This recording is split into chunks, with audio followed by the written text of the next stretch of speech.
కూటమి ప్రభుత్వం అధికారంలోకి వచ్చే 2 సంవత్సరాలు పైబడిన ఉద్యోగులు, ఉపాధ్యాయులు, పెన్షనర్లు, సచివాలయ ఉద్యోగులు మరియు కాంట్రాక్ట్ అవుట్సోర్సింగ్ సిబ్బంది సమస్యలను పరిష్కరించడంలో పూర్తిగా విఫలమైందని ఏపీ జేఏసీ అమరావతి ఏలూరు జిల్లా చైర్మన్ కె రమేష్ కుమార్ తీవ్ర ఆగ్రహం వ్యక్తం చేశారు.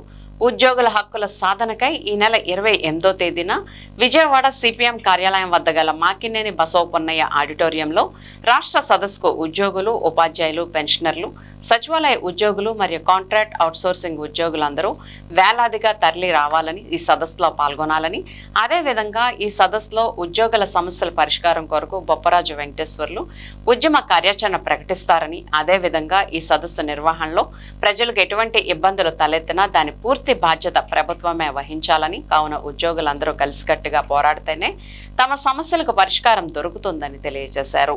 ఈ కార్యక్రమంలో జనరల్ సెక్రటరీ బి రాంబాబు, మహిళా విభాగం chairperson Geethika, vice chairman B Satyanarayana, Nageswara Rao, గ్రామ వార్డు సచివాలయ ఉద్యోగుల రాష్ట్ర నాయకురాలు జ్యోతి, జిల్లా అధ్యక్షులు కమల్, ఆర్డబ్ల్యూఎస్ ఇంజనీర్స్ జిల్లా అధ్యక్షులు CH Varma, revenue association Eluru division అధ్యక్షులు కృష్ణస్వామి, జంగారెడ్గూడెం కార్యదర్శి Radhakrishna, class 4 pensioners association, drivers association నాయకులు మరియు వివిధ సంఘాల నాయకులు పాల్గొన్నారు.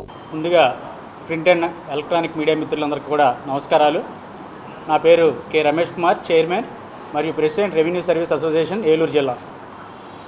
ఈ కూటమి ప్రభుత్వం అధికారంలోకి వచ్చాక మొత్తం ఈ రాష్ట్రంలో ఉన్న ఉద్యోగ, ఉపాధ్యాయ, పెన్షన్లు, కాంట్రాక్ట్ అవుట్సోర్సింగ్ ఉద్యోగులు కూడా ఈ కూటమి ప్రభుత్వం అధికారంలోకి వచ్చింది మనకి న్యాయం జరుగుతుందని అందరూ కూడా కోటి ఆశలతో ఎదురు చూశారు. కానీ అధికారంలోకి వచ్చే 2 సంవత్సరాలు దాటుతున్నా కూడా ఉద్యోగులకు ఏ ఒక్క సమస్య కూడా పరిష్కరించలేదు. కనీసం ఇప్పటికి కూడా ఈ రాష్ట్ర ప్రభుత్వం అధికారంలోకి వచ్చి 2 సంవత్సరాలు 3 నెలలు అయింది.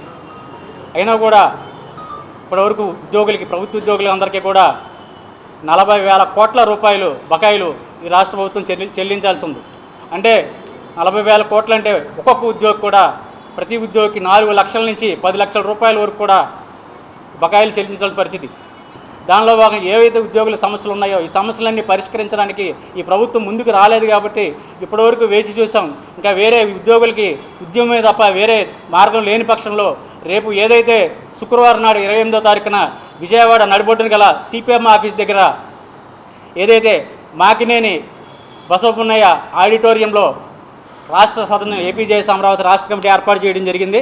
అగ్రికల్చర్ శాఖ మంత్రి ఏదైతే ఉన్నారో వారు కూడా, పార్థసారథి గారు కూడా, అందరూ 3 మంత్రులు కూడా బొప్పరాజు గారు రాష్ట్ర కమిటీని పిలిపించి 9వ తారీఖున జూలైన మీరు ఉద్యమం చేయొద్దు, ఈ ప్రభుత్వం ఉద్యోగుల పక్షాన ఉంది, మీ అందరూ మంచి జరుగుతుంది, ముఖ్యమంత్రి గారు కూడా సానుకూలంగా ఉన్నారని చెప్పడం వల్ల తాత్కాలికంగా ఆ రోజు 10వ తారీఖున 11వ తారీఖున కూడా రాష్ట్ర కమిటీతో చర్చలు జరిపారు. తర్వాత 22వ తారీఖున జాయింట్ స్టాఫ్ కౌన్సిల్ సమావేశంలో కూడా చర్చలు జరిపారు. ఆ చర్చల్లో కూడా 29 డిమాండ్లతో బొప్పరాజు గారు వాళ్ళకి రిప్రజెంటేషన్ కూడా జరిగింది.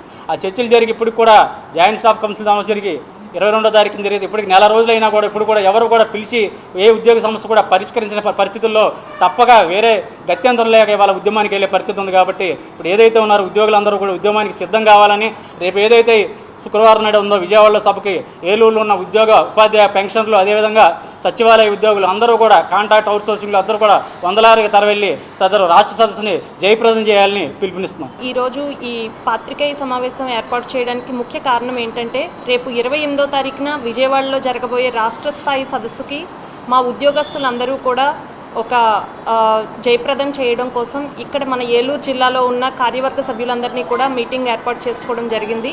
మేము మీ ద్వారా ప్రభుత్వాన్ని ఒకటే అడుగుతున్నాము.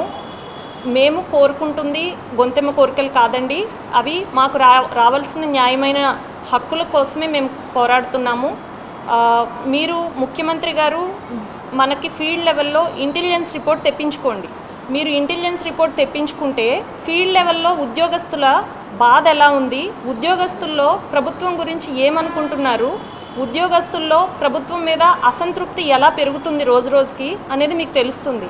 మన ముఖ్యమంత్రి గారు ఎప్పుడూ ఒకటే చెప్తారు, ఈ రాష్ట్రం అభివృద్ధి పదంలో ముందుకు పోవాలి అని.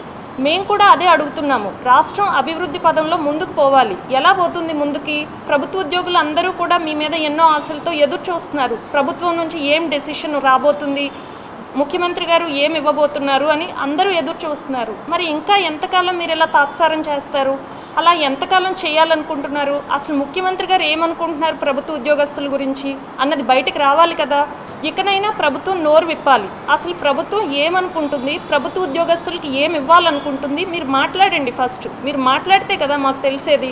మీరు మాట్లాడినంతకాలం మాకేమీ అర్థం కాని పరిస్థితి. కాబట్టి అనివార్య పరిస్థితుల్లో మేము ఉద్యమంలోకి వెళ్ళాలి అని తీర్మానం చేసుకునే పరిస్థితిలోకి మేము వచ్చాము. మేము రాలేదు, మీరు తీసుకొచ్చారు మమ్మల్ని ఆ పరిస్థితుల్లోకి. కాబట్టి ఇకనైనా కూడా మీ ద్వారా ముఖ్యమంత్రి గారికి మేము చేస్తున్న విన్నపం ఒక్కటే, సార్ మా డబ్బులు మాకు ఇవ్వండి, మా బకాయిలు మాకు చెల్లించండి.